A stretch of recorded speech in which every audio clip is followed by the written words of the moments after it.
जय हिंद दोस्तों। आज हम लोग बात करेंगे मानव शरीर के बारे में, जो कि हर एक परीक्षा की दृष्टि से काफ़ी महत्वपूर्ण होने वाला है। आप लोग के दिमाग में कई बार ये आया होगा कि हमारा जो शरीर है आखिर इसका निर्माण कैसे होता है। तो इस सवाल के जवाब पर भी हम लोग बात करेंगे। इससे कि पहले हम लोग चर्चा करते हैं सेल के बारे में। सेल के बारे में चर्चा करने का रीज़न ये है कि हमारा जो शरीर है इसका निर्माण जो है सेल से ही होता है। अगर सेल नहीं होता तो मानव शरीर के निर्माण का कल्पना नहीं किया जा सकता। तो इसलिए सबसे पहले हम लोग बात करते हैं सेल का। ये सेल का निर्माण आखिर कैसे होता है। सेल बहुत छोटा सा चीज है, लेकिन इसी के बदौलत ये इतना लंबा चौड़ा बॉडी का निर्माण होता है।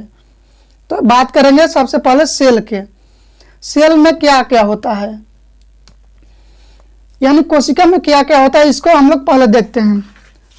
कोशिका जो बना होता है ये कोशिका द्रव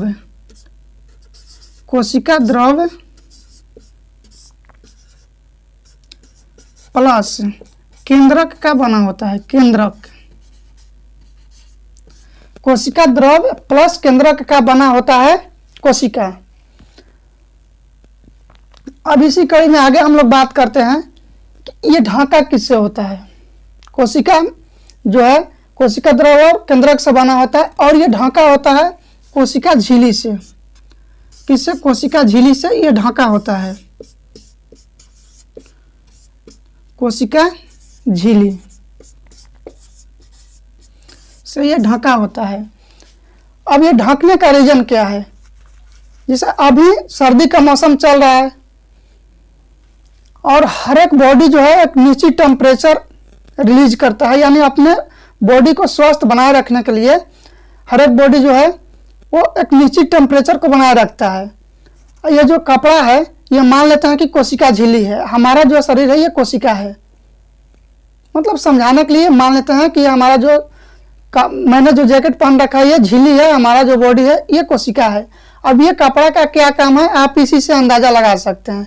कपड़ा का ये अभी काम है कि हमारे जो अंदर, मतलब हम में से जो हीट निकलने वाला है उसे बरकरार रखने के लिए ये हमने पहन रखा है। यानी जो बाहर की ठंड है उससे ये हमें बचाएगा, और हमारे अंदर जो हीट पैदा हो रहा है उसे बाहर रोकने से ये बचाएगा, मतलब बाहर जाने से ये रोकेगा। सॉरी, बचाएगा नहीं, बाहर जाने से ये रोकेगा, और बाहर की जो ठंड है उसे अंदर आने से रोकेगा। यही काम है कोशिका झिल्ली का। तो क्वेश्चन पूछ देगा कि कोशिका झिल्ली का क्या काम है। तो कोशिका झिल्ली का क्या काम है दोस्तों? कोशिका को सुरक्षा प्रदान करना काम है कोशिका झिल्ली का। अब आगे आता है इसी कड़ी में कि कोशिका का जो है जेनेटिक मटेरियल क्या होता है। कई बार ये पूछा जाता है कि कोशिका का जो है आनुवंशिक इकाई क्या होता है या क्या है। तो कोशिका के आनुवंशिक इकाई या जेनेटिक मटेरियल, यहाँ लिख देता हूं मैं, जेनेटिक मटेरियल। जेनेटिक मटेरियल जो होता है यह होता है आपका क्रोमोसोम। क्रोमोसोम होता है जेनेटिक मटेरियल कोशिका का। अब ये बात आता है कि क्रोमोसोम होता क्या है। थोड़ा सा जगह का यहाँ दिक्कत है। ये क्रोमोसोम क्या होता है? क्रोमोसोम वो होता है जो कि माता और पिता से मिलता है एक शिशु को मिलता है माता और पिता से 50-50। जो हमारे बॉडी का निर्माण होता है इसमें होता है अर्धसूत्री विभाजन। अर्धसूत्री विभाजन होता है, और आधा क्रोमोसोम मिलता है पिता से और आधा क्रोमोसोम मिलता है माता से। तो क्रोमोसोम के बदौलत ही यह डिसीजन होता है, यानी क्रोमोसोम डिसीजन करता है कि जो शिशु यानी बच्चा पैदा होने वाला है वो मेल होगा या फीमेल होगा। यह डिसीजन करता है कौन? क्रोमोसोम। अब क्रोमोसोम है तो डिसीजन जरूर करता है, लेकिन किनका क्रोमोसोम डिसीजन करता है? माता और पिता दोनों का क्रोमोसोम एक बच्चा में होता है। हम में भी है, आप में भी है, सारे लोगों में ये है, ऐसा नहीं है कि किसी में नहीं। ये हर एक मानव में है। मम्मी और पापा का क्रोमोसोम हर एक कोई में है, लेकिन डिसीजन कौन करता है कि बच्चा मेल पैदा होगा या फीमेल? ये डिसीजन करता है पिता का क्रोमोसोम, और वो भी 23वां क्रोमोसोम। 23वां जोड़ी जो क्रोमोसोम होता है वही डिसीजन करता है। मानव में 23 जोड़ी क्रोमोसोम होता है, यानी 46 क्रोमोसोम होता है। 22 जोड़ी जो क्रोमोसोम होता है वो होता है एक्स, और 23वां जोड़ी जो ये क्रोमोसोम होता है फीमेल में, यानी माता में जो क्रोमोसोम होता है वो तो होता है एक्स क्रोमोसोम, लेकिन पिता में होता है बाई जोड़ी एक्स प्लस तीसरा जोड़ी जो होता है एक्स प्लस वाई, तीसरा जोड़ी एक्स वाई होता है। और यही वाई क्रोमोसोम जो है यही डिसीजन करता है कि लड़का पैदा होगा या लड़की। अगर पिता से वाई क्रोमोसोम बच्चा में ट्रांसफर होता है तो वो पैदा होगा लड़का। अगर पिता से भी एक्स क्रोमोसोम खाली एक्स क्रोमोसोम ट्रांसफर हुआ तो बच्चा होगा, वो पैदा होगा फीमेल, यानी बच्ची पैदा होगी। दोनों साइड से अगर क्रोमोसोम गया और वाई क्रोमोसोम जाकर ना दोनों साइड से खाली एक्स क्रोमोसोम जाता है तो उस कंडीशन में बच्चा जो पैदा होगा वो होगी फीमेल।